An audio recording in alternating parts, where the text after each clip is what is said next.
1,00,000 మంది శివభక్తులతో కలిసి మహారుద్రాక్ష పూజలో పాల్గొనండి. వెంటనే కాల్ చేసి మీ పేరును నమోదు చేసుకోండి. నమస్తే, welcome back to Suman TV. Present మనతో పాటు ఉన్నారు అనలిస్ట్ డాక్టర్ నంది రామేశ్వరరావు గారు. నమస్తే సార్. సార్, మనం ట్రంప్ గురించి చాలా వీడియోలో మాట్లాడుకున్నాం. H1B వీసాలే కానీ, పార్ట్ టైం జాబ్స్ కానీ, ఇమిగ్రేషన్స్ కానీ, మళ్ళీ ఇంకా బర్త్ రే సిటిజన్షిప్ కానీ చాలా వీడియోలో మీరు చెప్పారు చాలా విషయాలు.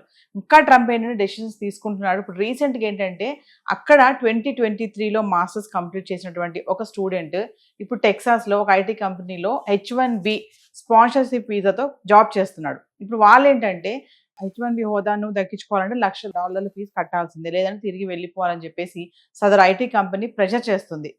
మరి ఇప్పుడు ఏంటంటారు ఇది? మొన్నటి వరకు ఏమో H1B $1,00,000 కట్టాల్సిన అవసరం లేదు అని చెప్పి తగ్గించామని చెప్పి వార్తలు వచ్చాయి. ఇప్పుడు కంపెనీస్ ఎందుకు ఇలా ప్రెషర్ చేస్తున్నాయి మన వాళ్ళని అని అంటే? ఇది చాలా అంటే ఇంపార్టెంట్ న్యూస్ ఏంటంటే మన ఎంప్లాయీస్ని ఇండియా నుండి మిగతా కంట్రీని ఎవరైతే వెళ్ళారో వాళ్ళని ఎట్లా ఇరికించాలి, ఎలాగ ఇబ్బంది పెట్టాలి, ఎలాగ పంపించాలి. అల్టిమేట్ గోల్ అమెరికా నుండి ఇండియాకి వెళ్ళిపోవాలి. అది అనేక విధాలుగా ట్రై చేస్తున్నాం. మనం గత 1.5 year ట్రంప్ ప్రెసిడెంట్ అయిన దగ్గర నుండి చెప్తూనే ఉన్నాం. సో ఇన్ఫ్యాక్ట్ ఇప్పుడు గత 1 yearలో దాదాపు 60-65 వేల కోట్లు డబ్బులు మిగిలాయంట.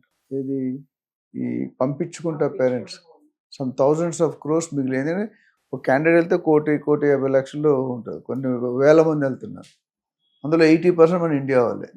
ఇప్పుడు ఏమైందంటే ట్రంప్ స్టార్టింగ్లో తీసుకున్న డెసిషన్కి ఇప్పుడు తీసుకున్న డెసిషన్కి కొద్ది జంప్ అవుతున్నాడు అని మీకు అంతమంది చెప్పాను. మన మోడీ గారు ఏదైనా డెసిషన్ తీసుకుంటే హార్ట్ అటాక్స్ రావాలి.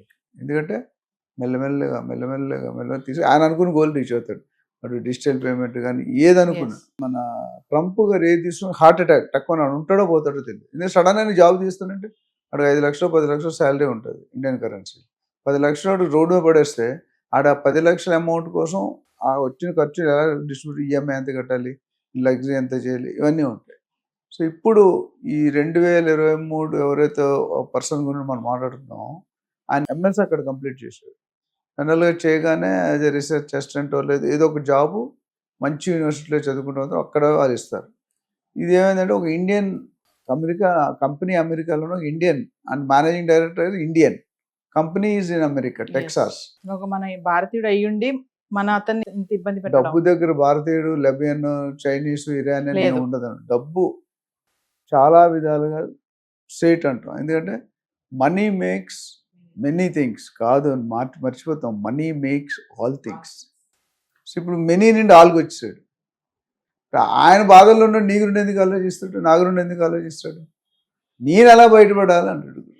మన ట్రంప్ గారు క్యాండిడేట్స్ మీదే కాదు కంపెనీస్ మీద కూడా ప్రెజర్ పెట్టదు. చాలామంది తెలియట్లేదు. వాళ్ళ బిహేవియర్కి ఒకప్పుడు మంచోడు ఉంటాడు. అందితే జుత్తు లేకపోతే కాలు అనే సామెత ఉంది. ఇక్కడ ఏంటంటే ఆయన పరిస్థితి కండిషన్. కుర్బానీ అని ఒక సినిమా వచ్చింది, Gabbar Singh. Car police inspector car నీటిలో పడిపోతే అప్పుడు ఫోన్ చేస్తాడు, వేరే ఎవరంటే మై కండిషన్ అండర్ వాటర్ అంటాడు. ఎందుకు చెబుతుంటే ఇక్కడ ఈ ప్రస్తుత ఎండి ఎవరైతే ఉన్నారో ఆయన కూడా he himself is not happy with the process, but is force. ఎన్నో కంపెనీలకి, గూగుల్ పెద్ద కంపెనీల దగ్గర, ఫేస్బుక్, టెస్లా ఇవన్నిటికి కూడా ట్రంప్ గారు చాలా ఇబ్బందులు పడుతున్నాడు. బయటికి ఇండైరెక్ట్ వార్నింగ్స్ ఇస్తున్నాడు. మీరు కానీ నేను చెప్పిన వాటి వినకపోతే, బయట వాళ్ళని ఎక్కువ తీసుకుంటే, H1B ఎంకరేజ్ చేస్తే, ఇంక్లూడింగ్ ఎలన్ మస్క్, ఇంటర్నల్గా మీకు తెలియని కండిషన్, తెలియని నరకం, తడిగుడ్డలతో పేకలు కోయమంటారు చూడు, తెలీదు, ఇంజెక్ట్ చేస్తాడు. వాడు ఆ డెసిషన్ చెప్పాలని ఆలోచిస్తాడు. అయితే ఇప్పుడు మనం ఆలోచించి మన పరిస్థితి ఏంటి? ఇప్పుడు ఈ పర్టికులర్ స్పాన్సర్షిప్ మీద జాయిన్ అయ్యాడు అంటే ఓ పూర్ ఫ్యామిలీ నుండి వచ్చి ఉండొచ్చు. డబ్బులు లేకపోయినా ₹1 కోటి ఎంతో స్పాన్సర్షిప్ ఇచ్చి ఉంటుంది. దాని మీద 24, 25, 26 2.5-3 years అయింది.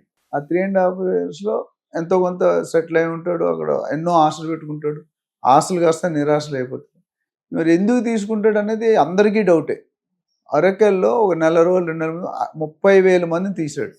12,000 మంది భారతీయులు.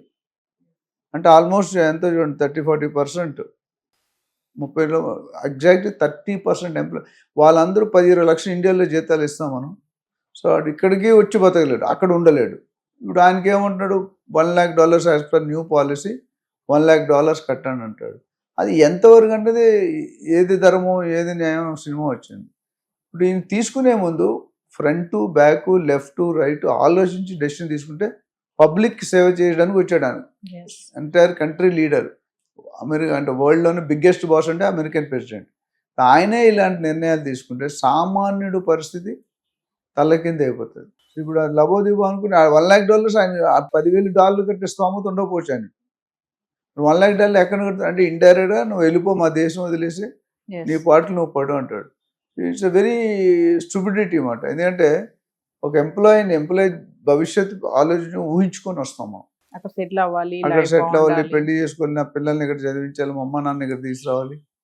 ఇప్పుడు వచ్చిన సాఫ్ట్వేర్ ఇంజనీర్స్ రైట్ ఫ్రమ్ సుందర పిచ్చయ్య గారు కానీ సత్యనారాయణ, నేను సుందర పిచ్చయ్య గారు ఇల్లు చూపించాడు ఒక వీడియోలో. ఇప్పుడు బంగ్లా కట్టాడు ఎకరాల్లో. Hmm. ఆ పాతిలు ఒక రూమ్ అండి, ఒక రూమ్లో భార్య భర్త ఇద్దరు ముగ్గురు అన్నదమ్ములు, చిన్న రూమ్. ఇంత రూమ్ కూడా నాకు అనిపించలేదు. అలాంటి రూమ్ నుండి ఎక్కడికి వెళ్ళిపోయాడు. ఆయనకి ఇబ్బంది లేదు, బట్ కింద స్థాయి ఉన్న వాళ్ళకి డెఫినెట్గా ఇబ్బంది ఉంటుంది.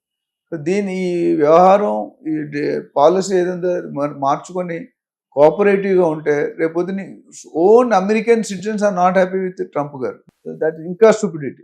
అంటే సార్ అక్కడ ఇప్పుడు ట్రంప్ గవర్నమెంటే మన వాళ్ళపైన టార్గెటే కాకుండా చూడండి, మన వాళ్ళు అక్కడ ఉన్నటువంటి ఐటీ కంపెనీస్ ఓనర్స్ ఎవరైతే ఉన్నారో మన వాళ్ళని కూడా ఇబ్బంది పెట్టే స్థాయి వరకు వచ్చేసారు. They are forced. మేబీ కావాలని ఇప్పుడు రియల్ ఎస్టేట్లో మోసం చేస్తారు, అందరూ మోసం చేయండి. బట్ ఒక మంచి ఉద్దేశం వస్తాడు, ల్యాండ్ ఓనర్ వీడు మోసం చేసాడు అనుకోండి, 100 కోట్లు పెట్టి ల్యాండ్ కొన్నాడు, 100 ఇల్లీగల్ ల్యాండ్. ఆ 100 కోట్లు సంపాదించాలి లేదు వీడు, ఆ 100 కోట్లు సంపాదించి ఇల్లీగల్ పనులు చేస్తాడు. దాంట్లో మీలాంటి వాళ్ళు మనలాంటి వాళ్ళు బలైపోతారు. అక్కడ కూడా ఏంటంటే conditions every day hourly minute basis మారిపోతున్నాయి. సో వెళ్ళే వాళ్ళు అందుకని చాలామంది విరమించుకుంటారు. ఈవెన్ ఇండియాలో కూడా అంత మంచి శాలరీస్ వస్తున్నాయి. ఒకప్పుడు మనం చిన్నప్పుడు అమెరికా అంటే మోజు ఉండేది. ఎన్ని కోట్లు కట్టడం, డాక్టర్ అయినా మేనేజ్మెంట్ అయినా ఎన్ని కోట్లు కట్టడం ఇస్తారు. అక్కడ 50 లక్షలు పెట్టి అమెరికాకి వెళ్తే 5 కోట్లు కట్టడం డిమాండ్ చేశారు. ఇప్పుడు ఆ పాలసీ లేదు. Most of the ladies are educated, they are also earning equally. So ఆ ఈక్వేషన్ లేదు. ఓవరాల్గా this is not going to be right positive decision in future.